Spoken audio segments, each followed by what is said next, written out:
ओम शांति। 8 अगस्त 2024 के ईश्वरीय महावाक्य। पहले एक नज़र मुरली के मुख्य पॉइंट पर।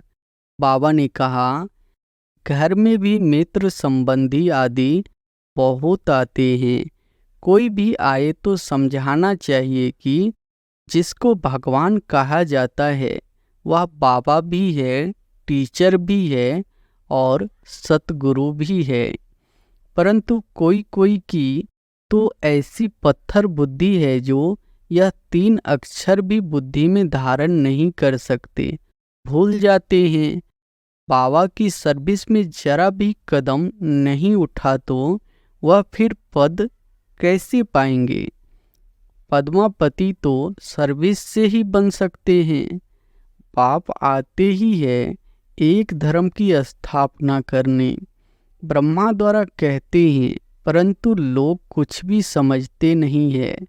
ईश्वर अगर कभी न आया हुआ होता तो उनको बुलाते ही क्यों कि हे लिबरेटर आओ, हे पतित पावन आओ।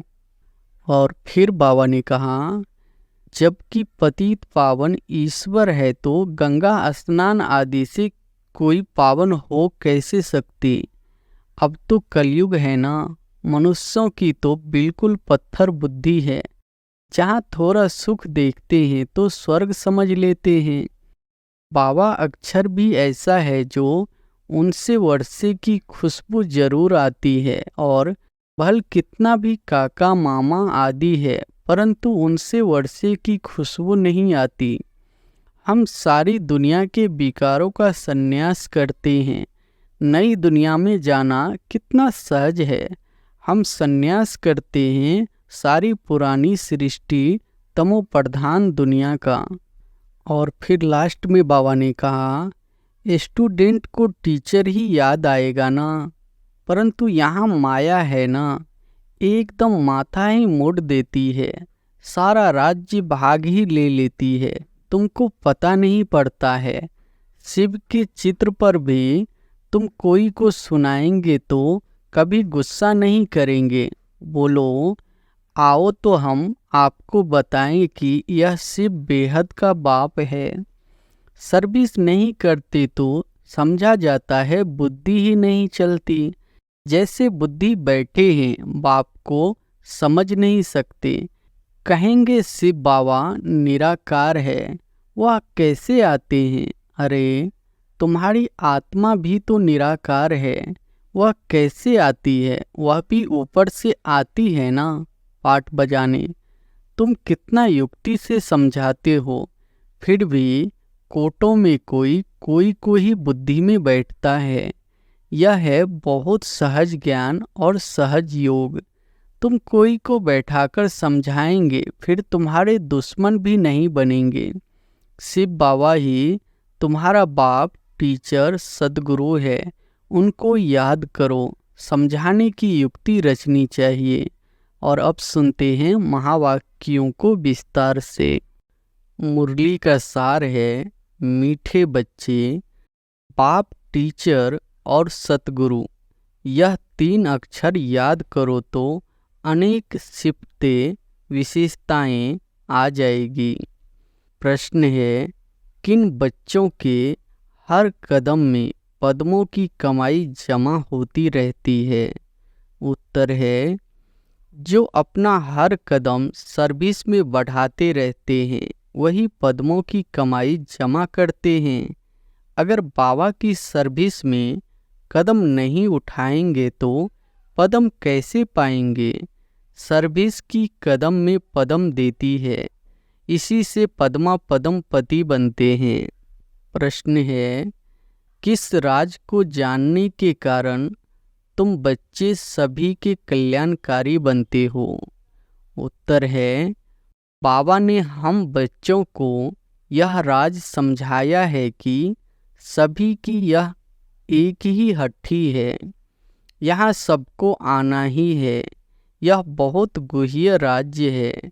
इस राज को जानने वाले बच्चे ही सबके कल्याणकारी बनते हैं।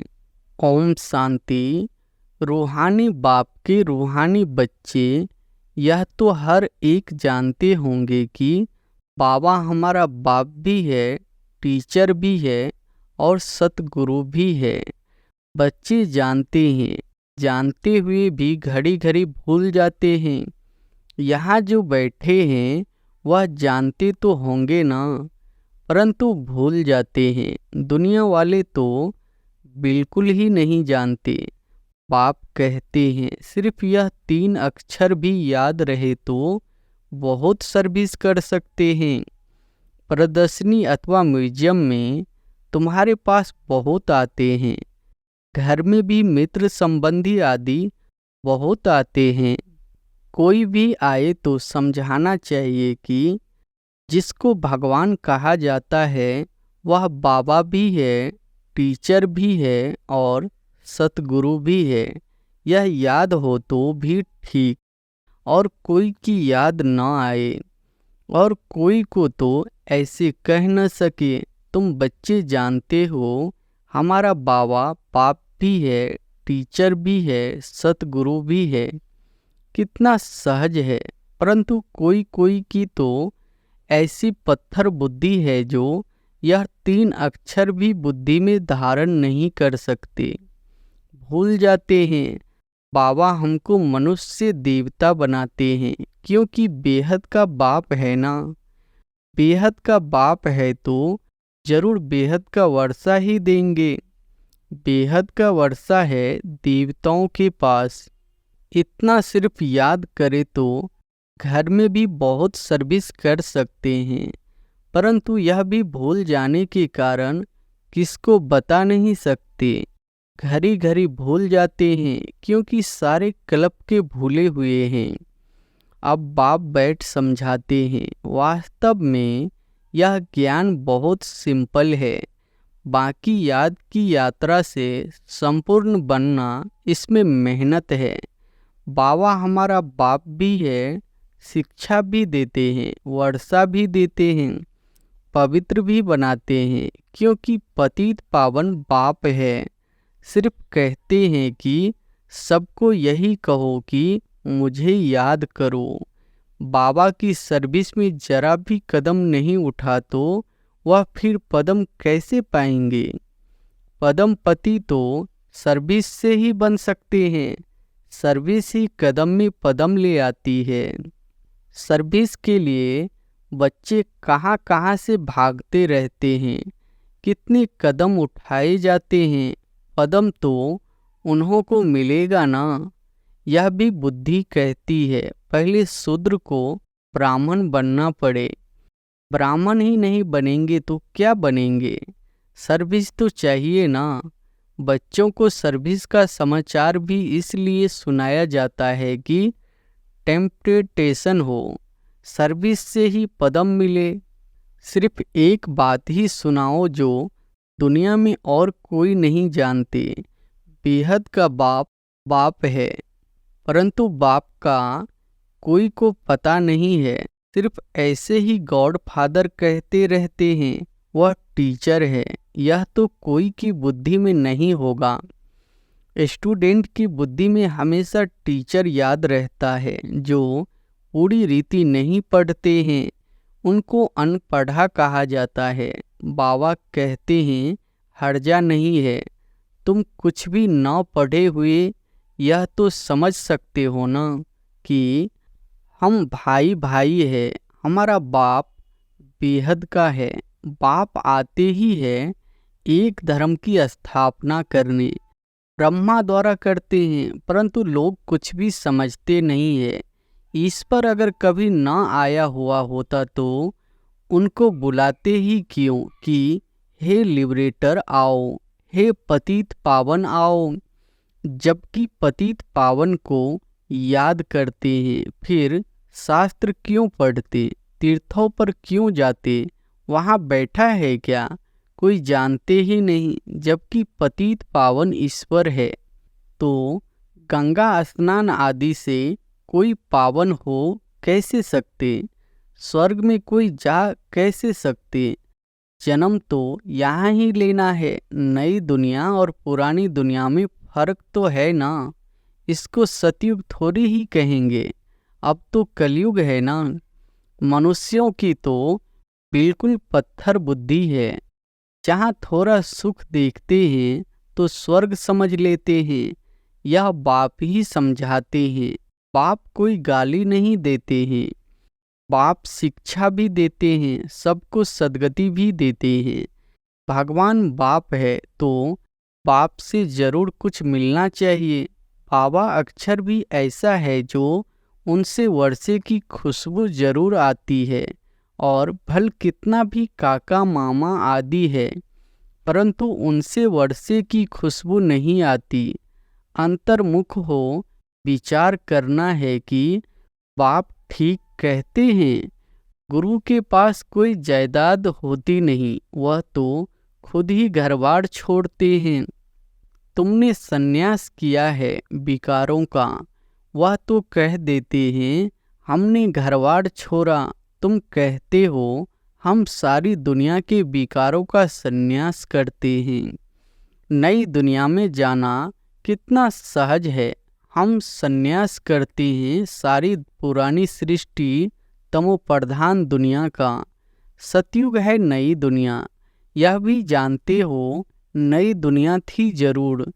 सब गाते हैं स्वर्ग कहा ही जाता है नई दुनिया को, परंतु वो लोग सिर्फ कहने मात्र कह देते हैं, समझ कुछ नहीं। तो बाप बच्चों को कहते हैं सिर्फ यह विचार करो, बाबा हमारा बाप भी है, शिक्षक और सतगुरु भी है, सबको ले जाएंगे। अक्षर ही दो है, मन मना भव, इसमें सब आ जाता है, परंतु यह भी भूल जाते हैं। पता नहीं बुद्धि में क्या क्या याद रहता है। नहीं तो रोज लिख कर दो कि इतना समय हम किस अवस्था में बैठे थे। तुम बैठे हो बाप टीचर सतगुरु के सामने, तो वही याद आना चाहिए ना। स्टूडेंट को टीचर ही याद आएगा ना, परंतु यहाँ माया है ना, एकदम माथा ही मोड़ देती है, सारा राज्य भाग ही ले लेती है। तुमको पता नहीं पड़ता है। आए तो थे वर्षा लेने, परंतु मिलता कुछ भी नहीं। ऐसे नहीं कहेंगे ना, भल स्वर्ग में तो चलेंगे, परंतु वह कोई बड़ी बात थोड़ी ही है। यहाँ आए भले परंतु पढ़े नहीं, फिर स्वर्ग में तो जाएंगे ना। यहाँ तो बैठे हैं ना, समझते हैं स्वर्ग में जाना है, फिर क्या भी बने, वह तो पढ़ाई नहीं हुई ना। थोड़ा भी सुना तो उसका फल मिल जाता है। पढ़ाई से तो बड़ी स्कॉलरशिप मिलती है। बाप से ऊंच पद पाना है तो पुरुषार्थ करना पड़े। पढ़ाई याद होगी तो 84 का चक्र भी याद आ जाएगा। यहाँ बैठने से सब याद आना चाहिए, परंतु यह भी याद आता नहीं है। अगर याद आए तो किसको सुनाएंगे भी। चित्र तो सबके पास है। शिव के चित्र पर तुम कोई को सुनाएंगे तो कभी गुस्सा नहीं करेंगे। बोलो आओ तो हम आपको बताएं कि यह शिव बेहद का बाप है ना, इनके साथ आपका क्या संबंध है। ऐसे फालतू चित्र तो नहीं होगा। शिव के लिए जरूर कहेंगे यह भगवान है। भगवान तो निराकार ही होता है, उनको बाप कहा जाता है। वह शिक्षा भी देते हैं। तुम्हारी आत्मा शिक्षा लेती है, आत्मा ही सब कुछ करती है। टीचर भी आत्मा बनती है। बाप भी इस रथ पर आकर पढ़ाते हैं, सतयुग की स्थापना करते हैं। वहाँ कलयुग का नाम निशान ही नहीं। मनुष्य कहाँ से आएंगे। सर्विसेबल बच्चों को सारा दिन ख्याल चलते रहते हैं। सर्विस नहीं करते तो समझा जाता है बुद्धि ही नहीं चलती। जैसे बुद्ध बैठे हैं, पाप को समझ नहीं सकते। पतित पावन बाप को याद करने से ही वर्षा मिलेगा। याद करते करते मरेंगे तो बाप की सब मिल्कियत मिलेगी। बेहद के बाप की मिल्कियत है स्वर्ग। बच्चों के पास बैज भी है। घर में मित्र संबंधी आदि तो बहुत आते हैं, कोई मरता है तो भी बहुत आते हैं, उन्हों को भी तुम बहुत अच्छी सर्विस कर सकते हो। शिव बाबा का चित्र तो बहुत अच्छा है, भल बड़ा ही रख दो, इसमें कोई कुछ कहेंगे नहीं। ऐसे नहीं कहेंगे कि यह ब्रह्मा है, यह है गुप्त। तुम गुप्त भी समझा सकते हो, सिर्फ शिव का चित्र रखो और सब चित्र उठा दो। यह शिव बाबा बाप टीचर सद्गुरु है, यह आते हैं नई दुनिया की स्थापना करने और संगम पर ही आते हैं। यह ज्ञान तो बुद्धि में है ना। बोलो, शिव बाबा को याद करो और किसी को याद नहीं करो। शिव बाबा पतित पावन है, वह कहते हैं मुझे याद करो तो तुम मेरे साथ आकर मिलेंगे, तुम गुप्त सर्विस कर सकते हो। यह लक्ष्मी नारायण इस नॉलेज से ही बने हैं। कहेंगे शिव बाबा निराकार है, वह कैसे आते हैं? अरे तुम्हारी आत्मा भी तो निराकार है, वह कैसे आती है? वह भी ऊपर से आती है ना, पाठ बजाने। यह भी बाप आकर समझाते हैं, बैल पर तो आ न सके, बोलेगा कैसे? साधारण बूढ़े तन में आते हैं, समझाने की भी बड़ी युक्ति चाहिए। कोई कहते तुम भक्ति नहीं करते हो, बोलो हम तो सब कुछ करते हैं, युक्ति से चलना होता है। किसको उठाने लिए सोचना चाहिए, क्या युक्ति रचे, कोई को नाराज भी नहीं करना है। गृहस्थ व्यवहार में रहते सिर्फ पवित्र रहना है। तुम कहते हो बाबा सर्विस नहीं मिलती है, अरे सर्विस तो बहुत कर सकते हो, गंगा जी पर जाकर बैठ जाओ। बोलो या पानी में स्नान करने से क्या होगा, क्या पावन बन जाएंगे? तुम तो भगवान को कहते हो हे पतित पावन आओ, आकर पावन बनाओ, फिर वह पतित पावन है या यह? ऐसी नदियां तो ढेर है, बाप पतित पावन तो एक ही है। यह पानी की नदियां तो सदैव है ही। पाप को तो पावन बनाने के लिए आना पड़ता है, आते भी है पुरुषोत्तम संगम युग पर आकर पावन बनाते हैं। वहाँ कोई पतित होता नहीं, नाम ही है स्वर्ग, नई दुनिया। अभी तो है पुरानी दुनिया। इस संगम युग का तुमको ही पता है और कोई को समझ न सके। पाप तो अनेक प्रकार की सर्विस की युक्तियां समझाते हैं। बुद्ध भी न बनो, कहते हैं अमरनाथ पर भी कबूतर होते हैं, पिजन पैगाम पहुंचाते हैं। ऐसे नहीं, परमात्मा का पैगाम ऊपर से कबूतर लाएंगे। यह भी सिखलाते हैं, उनके पाँव में लिखकर बांधेंगे तो ले जाएगा। उनको सहज रीति दाना मिलता है तो, और कहाँ भटकने की दरकार नहीं। तुमको भी यहाँ दाना मिलता है, तुम्हारी बुद्धि में है विश्व की बादशाही जो यहाँ से मिलती है। वह फिर समझाते हैं दाना यहाँ से मिलता है तो फिर हिर जाते हैं। तुम तो चैतन्य हो, तुमको अविनाशी ज्ञान रत्नों का दान मिलता है। शास्त्रों में भी है चिड़ियों ने सागर को सुखाया, बहुत कथाएं लिख दी है। मनुष्य कहेंगे सत्य, फिर कहते हैं सागर से देवता निकले, रत्नों की थालियां भरकर ले आए। कहेंगे सत्य, अब समुद्र से देवता कैसे निकलेंगे? समुंदर में मनुष्य व देवता रहते हैं क्या? कुछ भी समझते नहीं, जन्म जन्मांतर झूठ ही पढ़ते सुनते रहते हैं, इसलिए कहते हैं झूठी। सच्चे और झूठे संसार में कितना रात दिन का फर्क है। झूठ बोलते बोलते इंसॉल्वेंट बन पड़े हैं। तुम कितना युक्ति से समझाते हो, फिर भी कोटों में कोई कोई में भी बुद्धि में बैठता है। यह है ही बहुत सहज ज्ञान और सहज योग। बाप टीचर सद्गुरु को याद करने से उनकी सिफ्तें भी बुद्धि में आ जाएगी। अपनी जांच करनी चाहिए, हम सब बाबा को याद करते हैं, वहाँ और तरफ बुद्धि जाती है। तुम्हारी बुद्धि को अभी समझ मिलती है। कितनी मीठी मीठी बातें बाप समझाते हैं, युक्तियाँ बताते हैं। तुम कोई को बैठकर समझाएंगे, फिर तुम्हारे दुश्मन भी नहीं बनेंगे। शिव बाबा ही तुम्हारा बाप, टीचर, सद्गुरु है। उनको याद करो। समझाने की युक्ति रचनी चाहिए। ब्रह्मा के चित्र पर बहुत पीछे पड़ते हैं, शिव का चित्र देख कभी उड़ाएंगे नहीं। अरे यह तो आत्माओं का बाप है ना, तो बाप को याद करो। इनसे बहुतों को फायदा हो सकता है। इनको याद करने से तुम पतित से पावन बन जाएंगे। वह सबका बाप है। एक बाप के सिवाय कोई की याद नहीं आनी चाहिए, और संग तोड़ एक संग जोड़ना है। यह है किसके कल्याण की युक्तियाँ। बाप को याद ही नहीं कर सकेंगे तो पावन कैसे बनेंगे। घर में भी तुम बहुत सर्विस कर सकते हो। बहुत मित्र संबंधी आदि तुमको मिलेंगे।